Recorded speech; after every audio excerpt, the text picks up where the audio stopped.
The Pentagon said Wednesday it has withdrawn an invitation for China to participate in a multinational naval exercise the U.S.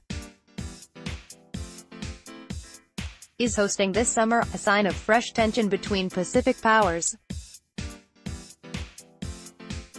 The move comes amid high-stakes maneuvering over North Korea's nuclear program, which is scheduled to be the subject of a meeting in June between President Donald Trump and the North's leader, Kim Jong Un.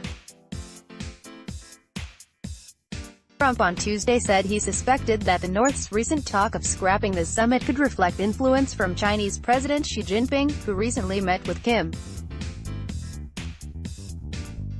Washington also is engaged in a trade dispute with China over U.S.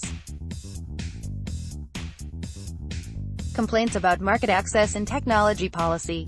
The U.S.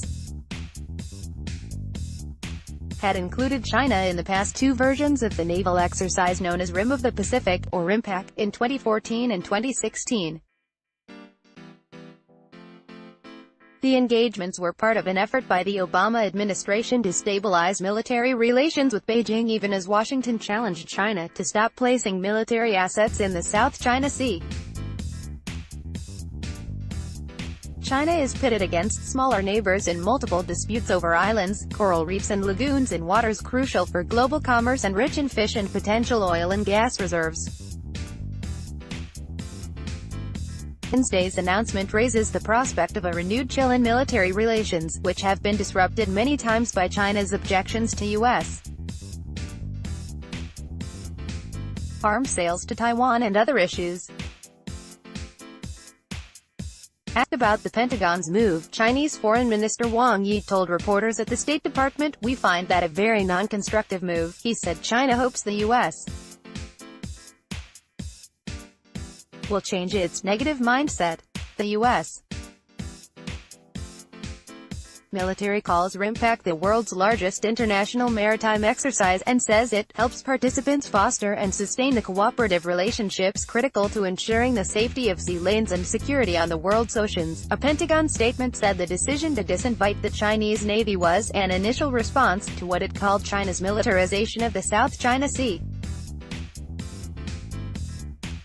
China's defense ministry had said in January that it was consulting with the U.S. over an invitation to take part in RIMPAC.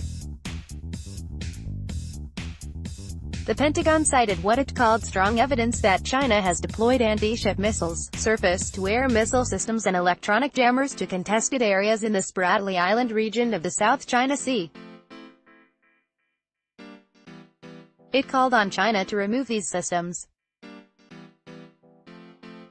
China's continued militarization of disputed features in the South China Sea only serve to raise tensions and destabilize the region, a Pentagon spokesman, Marine Lt.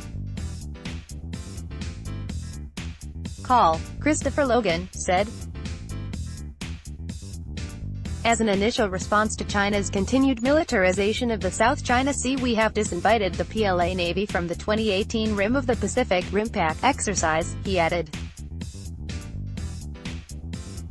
China's behavior is inconsistent with the principles and purposes of the RIMPAC exercise.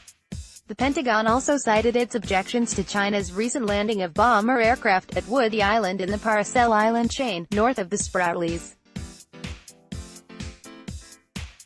China maintains that the South China Sea is its sovereign territory and that it is within its rights to build up defenses on the islands. In his remarks at the State Department, Wang said he and Secretary of State Mike Pompeo had discussed U.S. complaints about Chinese militarization of features in the South China Sea. He said China is simply taking measures in self-defense, which have nothing to do with militarization.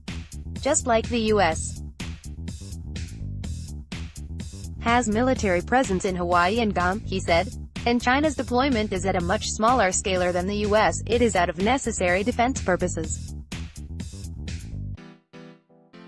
We don't hope to see any exaggeration or hype up of this matter, Gregory B.